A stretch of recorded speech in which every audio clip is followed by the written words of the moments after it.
Hoy comenzamos una nueva serie y esta nueva serie posiblemente 2 semanas, maybe 3, pero hasta ahora por lo menos sé que definitivamente hay material para esta semana y para la próxima semana y le hemos llamado Inconmovible.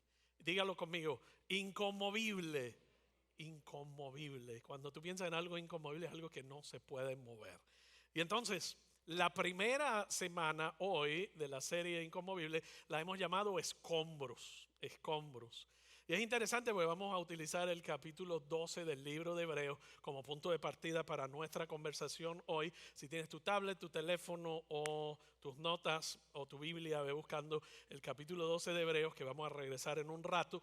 Pero quiero lanzar la conversación de hoy con una pregunta. Y esta es una pregunta que vamos a luchar con ella hoy y que yo espero que traiga atención a nuestros corazones porque es lo que vamos a estar resolviendo. Y la pregunta es esta: ¿qué llegará a la orilla de la vida de otras personas después de la tormenta más grande de tu vida? ¿Qué llegará a la orilla de la vida de otras personas después de la tormenta más grande de tu vida? En otras palabras, cuando una tormenta te azota, cuando una tormenta azota a tu alrededor, cuando te sacude, cuando eres sacudido o sacudida por una tormenta, sabes que las tormentas exponen quién realmente tú eres. Mientras todo está bien, nosotros podemos tener una apariencia agradable de que tenemos todo unido, unificado, de que somos cristianos, de que somos exitosos, nuestro matrimonio, nuestra familia y nuestro trabajo. Mientras todo va bien, podemos aparentar. Pero cuando nos sacude, nos mueven el tapete, el tejado, cuando realmente te sacuden, ahí es donde sale quien verdaderamente nosotros somos. Y de ahí viene la pregunta: ¿qué llegará a la orilla de la vida de otras personas después de la tormenta más grande de tu vida? Yo recuerdo en el año 2017, ya estábamos aquí, pero fuimos a Puerto Rico durante los 2 años subsiguientes, unas 10 a 12 veces, y como muchas iglesias y comunidades de fe, comenzamos a servir y a formar parte de la restauración, en ese caso después de un huracán que azotó el Caribe y afectó la isla de una forma bien significativa. De hecho, yo hablaba con mi papá hace unos 2 días y me dice que estuvo visitando a unos familiares que todavía tienen, su vida cambió para siempre. Me dice, nunca volvieron a ser iguales, están traumatizados como producto de lo que vivieron durante el paso de ese huracán, de esa tormenta en su vida. A ese es el tipo de tormenta que me estoy refiriendo. Y una de las cosas que escuchabas donde quiera en el proceso de reconstrucción, fuimos y reconstruimos escuelas, reconstruimos acceso a agua potable, áreas, tuberías, reconstruimos casas, reconstruimos no solamente colegios, casas, iglesias. Tuvimos la oportunidad de estar en varios puntos de la isla y una de las cosas que siempre salía a resurgir era la palabra escombros. Y tenemos fotos en pantalla de escombros, son fotos reales del huracán María en Puerto Rico. Luego que pasó el huracán quedaron los escombros. Los escombros es todo aquello que queda después de una tormenta. Después que una tormenta pasa por tu vida, ¿qué escombros van a quedar alrededor? Nosotros normalmente pensamos en la palabra escombro como despojos, basura, vestigios, los restos dispersos de algo averiado o de algo destruido. Es cuando tu matrimonio se tambalea, es cuando te despiden de tu trabajo, es cuando pierdes tu empresa, es cuando los documentos no llegan en el momento adecuado, es cuando el médico te dice que tu enfermedad es terminal, es cuando te acusan injustamente o mienten acerca de ti, es cuando comienza esa sacudida que estremece todo en tu vida. Va a haber escombros en tu vida que van a impactar a los que te rodean. Va a impactar a los que te rodean. Y te hago la pregunta de nuevo: ¿qué llegará a la orilla de la vida de otras personas después de la tormenta más grande de tu vida? Para la mayoría de la gente, la sacudida en su vida trae consecuencias negativas. Y cuando hablamos de escombros, de hecho los vertederos en Puerto Rico de basura no daban abasto de tantos escombros después de la tormenta. Cuando pensamos en escombros pensamos en algo negativo, pero para las personas que tenemos una relación, pero no tiene que ser así. No tiene que ser así. Tus escombros no tienen que ser negativos. Cuando has construido tu vida sobre el fundamento y sobre la roca inconmovible que es Cristo Jesús, cuando la sacudida comienza en la vida de alguien que su vida está anclada, su esperanza está anclada en su reino inconmovible, no produce escombros negativos, produce esperanza, fe, paciencia, paz, confianza, firmeza y una serie de otras cosas buenas que llegan a la orilla de la gente más cercana a ti. Entonces, cuando la mayor adversidad de tu vida que revela tu verdadero tú, ¿qué verán y qué experimentarán las personas más cercanas a ti? Para ayudarnos a entenderlo desde una perspectiva como creyente, las semanas pasadas estuvimos mirando la toma de decisiones. Y yo le dije una de las cosas que para mí ha sido una revelación importante en mi crecimiento espiritual. La pregunta que yo siempre me hago, ¿cómo es mi vida diferente a la de una persona que no tiene a Cristo?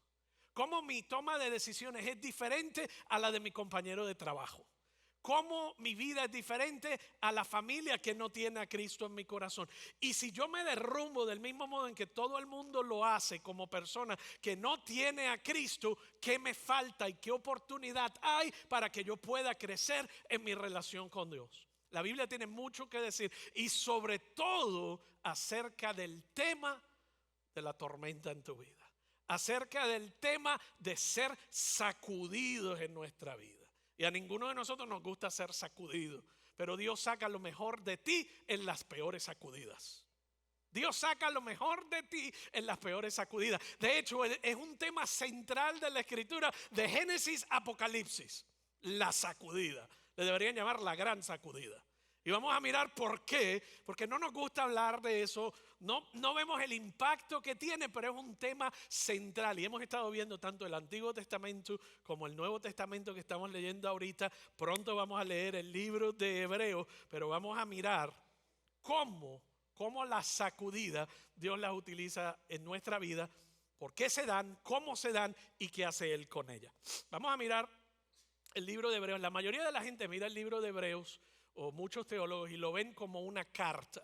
Pero la realidad es que el libro de Hebreos en el Nuevo Testamento no es una carta. Las cartas, el resto de las cartas, si fuese una carta, tienen un autor y tienen un destinatario. O es una persona, la carta escrita por Pablo a Tito, la carta a Timoteo escrita por Pablo, la carta de Pablo a la gente cristiana, a los cristianos que vivían en la ciudad de Filipo, la carta de los filipenses, o las personas que vivían en Corinto. Siempre hay un lugar, hay un destinatario. Hebreos no tiene un autor reconocido, ni tampoco tiene una persona que recibe esa carta. Muchos de los teólogos lo que piensan es que el libro de Hebreos es más bien un sermón.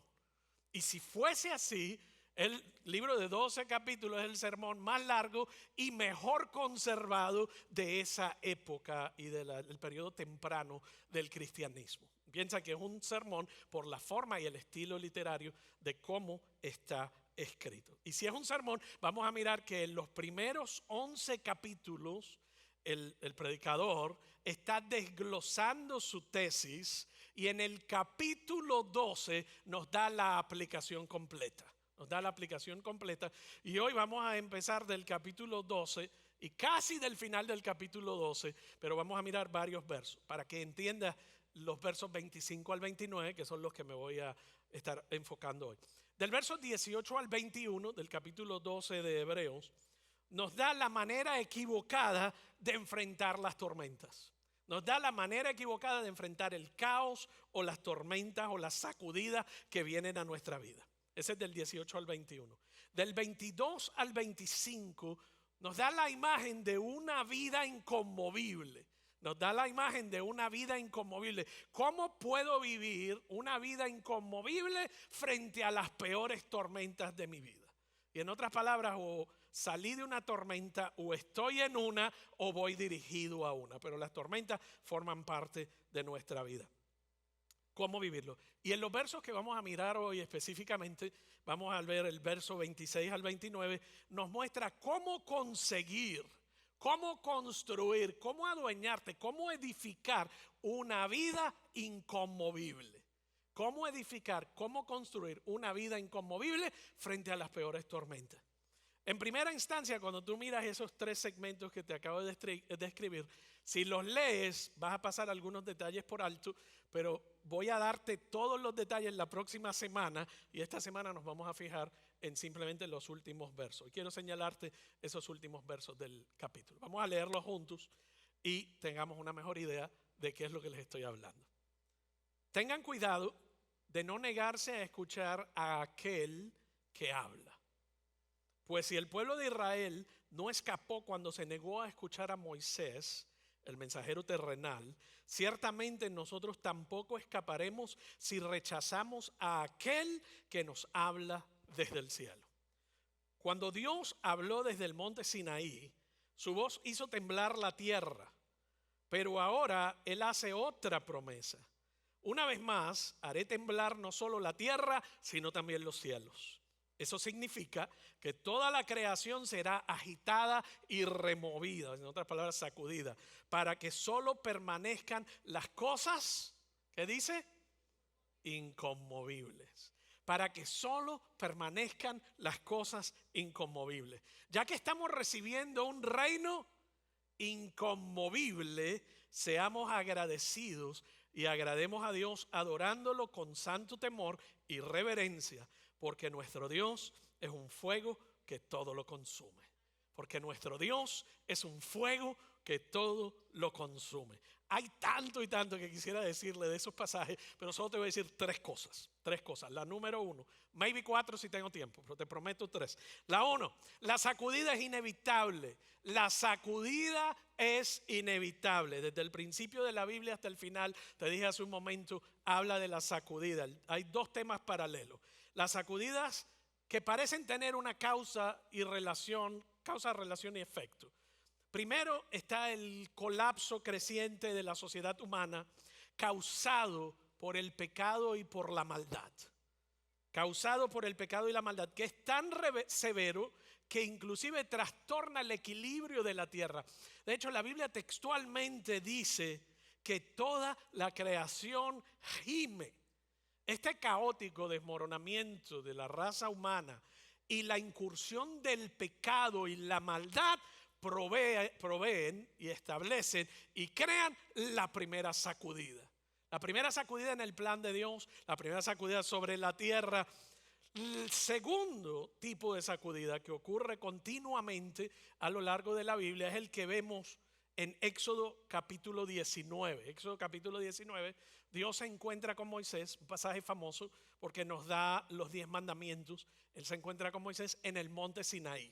Y ahí en el monte Sinaí, la atronadora voz de Dios habla y la montaña literalmente se mueve y se sacude como una hoja en viento de otoño.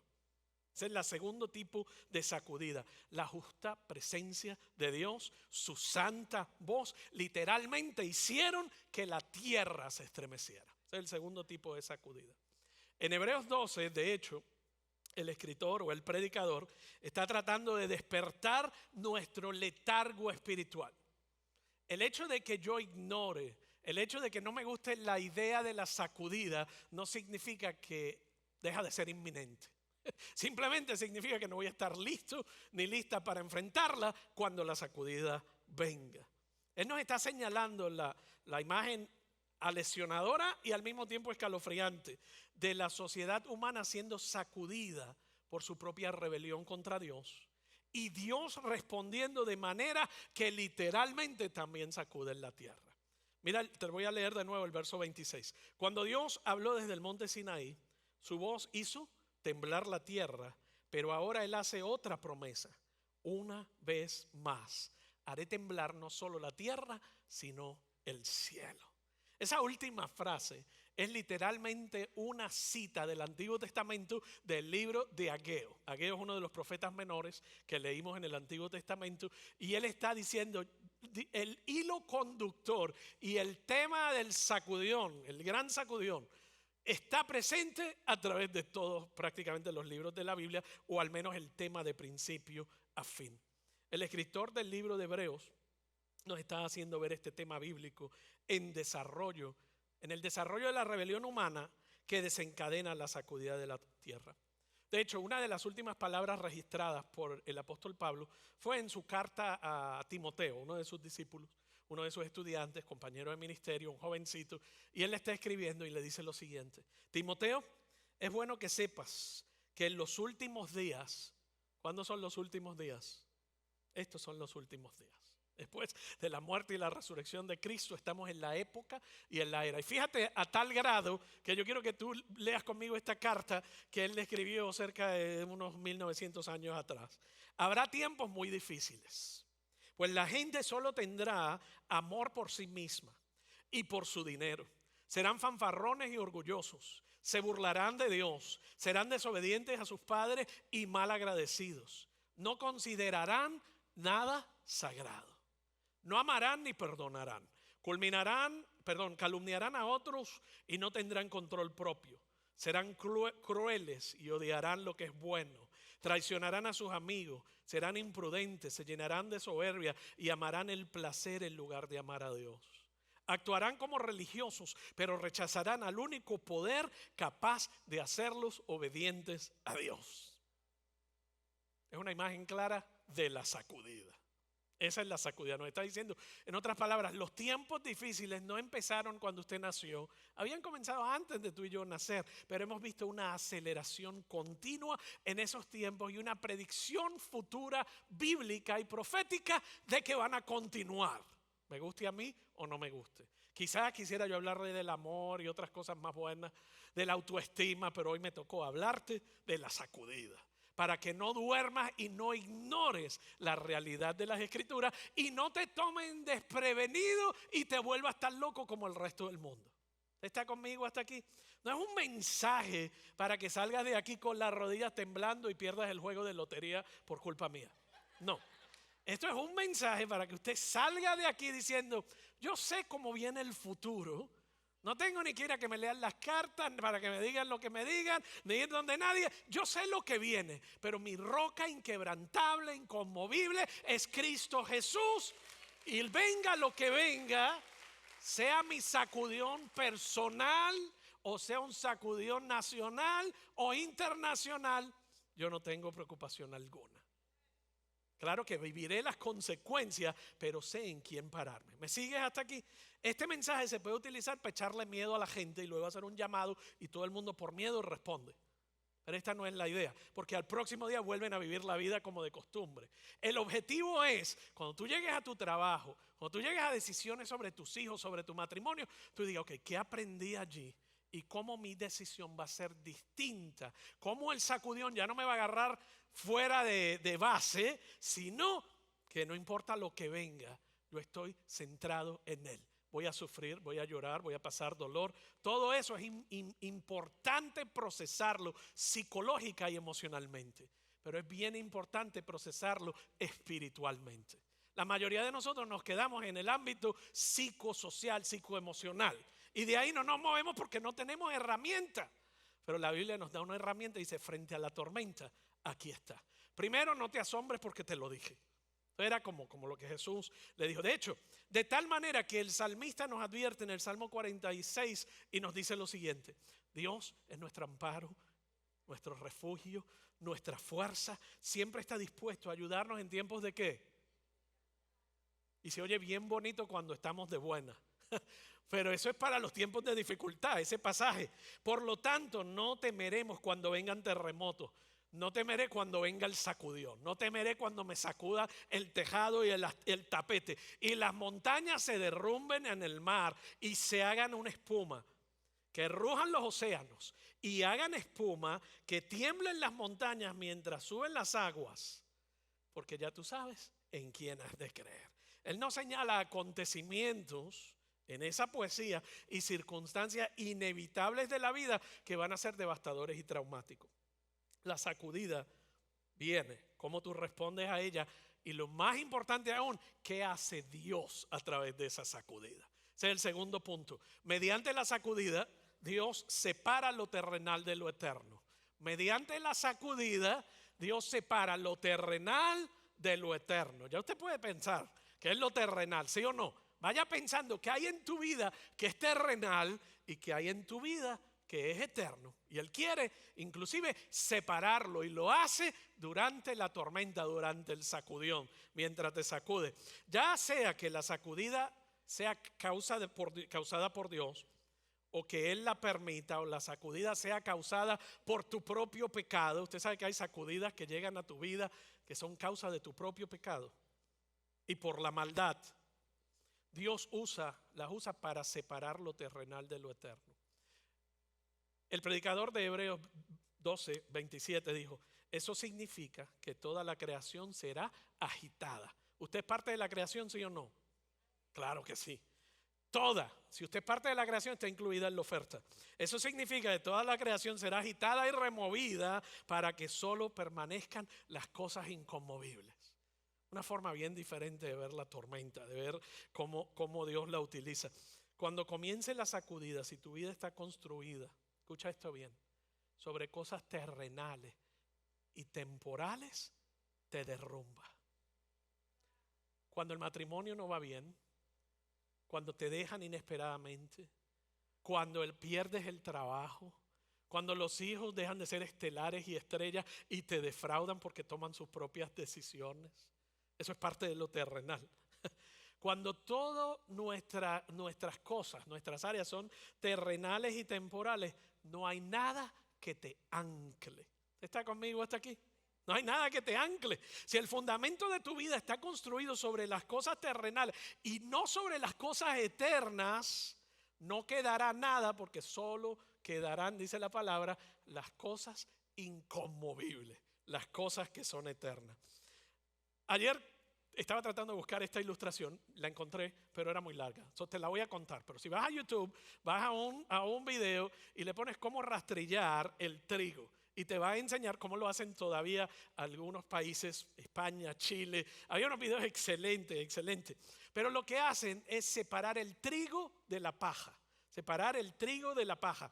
La gente básicamente recoge la cosecha de trigo, y cuando lo hacen manual lo hacen con una hosa, y llevan los tallos a lo que se conocía como era. De hecho, cuando usted lee las versiones un poco más antiguas de la Biblia, te hablan de el era, y te dice era, y usted piensa que era que fue. No es que era, es que ese era un lugar que se llama era el campo de trillar. Era el campo de trillar, y en el campo de trillar, sacudían y golpeaban los tallos para separar las semillas del tallo, inclusive hacían que mulas pasaran y dieran vueltas sobre los tallos y se iba separando. Uno de los chilenos, bien inteligente al fin, agarró su camioneta y le empezó a dar vuelta al trigo, y con su camioneta y él sentadito allí con el aire acondicionado le daba vuelta y fue separando el trigo de los tallos. Luego lo que hacían era, con un tenedor de esos gigantes, usted los ha visto, recogían los tallos y los ponían en el pajar.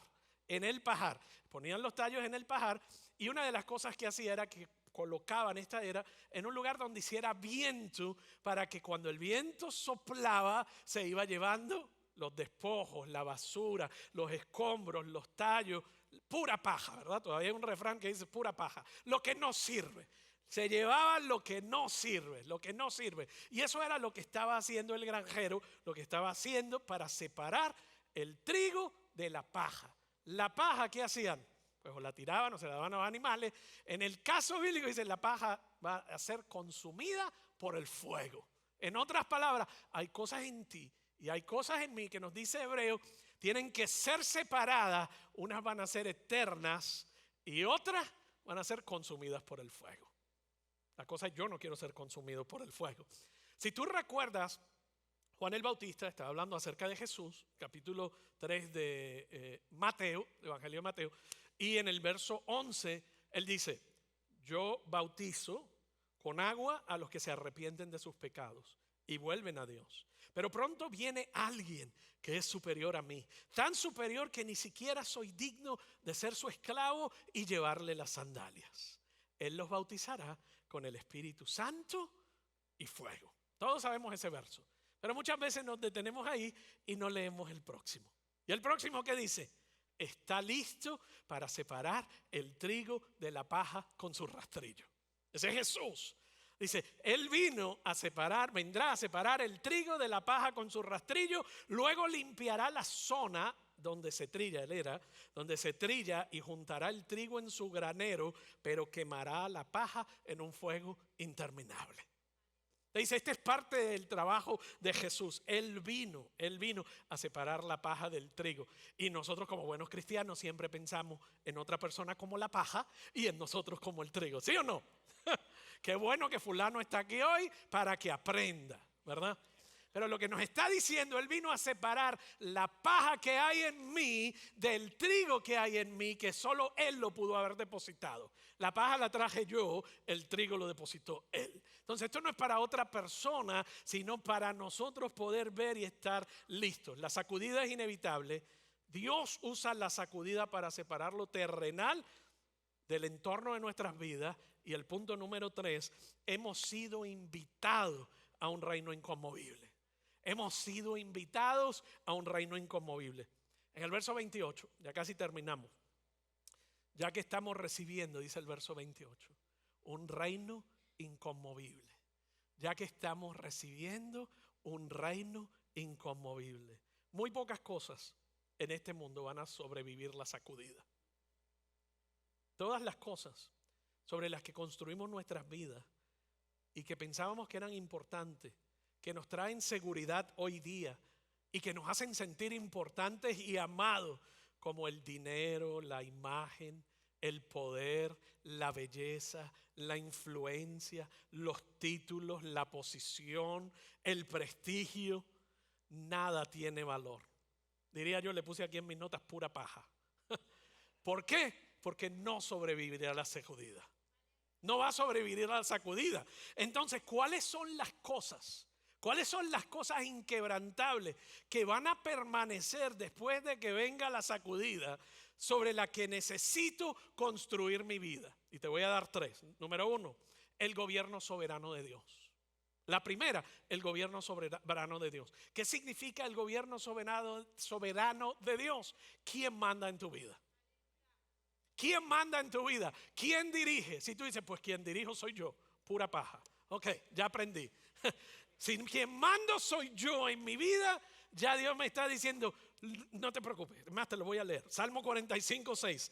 Tu trono, oh Dios, permanece por siempre y para siempre. Tú gobiernas con cetro de justicia. Tú sabes para mí lo que es mejor que lo que yo sé. Lo que el plan que tú tienes para mí, yo voy a dejar que tú dirijas no un área los domingos de 1 a 2. Yo voy a dejar que tú dirijas, y de 2:30 si el predicador habla mucho, pero 1 hora y media. No, él dice, yo quiero dirigir todas las áreas de tu vida. Cuando estás a solas, cuando estás acompañado, cuando estás en tu trabajo, cuando nadie te ve, cuando estás criando a tus hijos, cuando estás leyendo, cuando estás mirando el computador. Yo quiero estar, mi gobierno, dirigir todas las áreas de tu vida. Lamentaciones dice, pero Señor, tú serás el mismo para siempre. Tu trono continúa de generación en generación. Es una declaración importante. Lo segundo, para que mi vida sea inconmovible y la tuya, la inmutable palabra de Dios. La inmutable palabra de Dios. Era lo que yo te decía. Cuando tú enfrentas un reto, ¿qué es lo primero que te viene a la mente cuando la pregunta viene, ¿qué hago? Hay muchas formas de adquirir sabiduría, pero la fundamental primaria es Dios, y a través de su revelación escrita y su palabra nos ayuda a vivir una vida inconmovible. Cuando usted te enfrenta a la misma crisis, le decía yo, y el compañero de cubículo reacciona igual que usted, no hay palabra inmutable de Dios en mí. Yo tengo que decir, ok, me derrumbé por unos segundos. ¿Qué dice la palabra de Dios? ¿Qué personaje vivió esto en la Escritura? ¿Qué dijo Jesús acerca de esto? ¿Qué hizo Jesús? ¿Cuál es el principio que me aplica a mí en esta circunstancia? Porque no quiero vivir mi vida ni por mis emociones, ni por las emociones de los demás, ni por lo que me digan, ni por lo que me hicieron, sino siempre voy a hacer una reacción a lo que ocurre a mi alrededor. Una vida inestable, inestable. Pedro dijo en su primera carta, pues han nacido de nuevo, pero no una vida que pronto se acabará. Su nueva vida durará para siempre porque proviene de la eterna y viviente palabra de Dios. Como dicen las Escrituras, los seres humanos son como la hierba. Su belleza es como la flor del campo. La hierba se seca, La flor se marchita, pero la palabra del Señor permanece para siempre. La palabra del Señor permanece para siempre. El cielo y la tierra pasará, mas su palabra no pasará. Eso no es un verso bonito. Eso es un verso para que en mi momento, en mi gran sacudión, yo vaya y ese es mi ancla. Cristo, tu poder es mi ancla. El poder de tu resurrección es mi ancla. Tu palabra es mi ancla en esta dificultad. ¿Y sabes cuál es la tercera? La familia de Dios comprada con sangre. La familia de Dios comprada con sangre. Ambas personas que compartieron su historia y dijeron, yo no tengo familia y aquí pude escoger mi familia.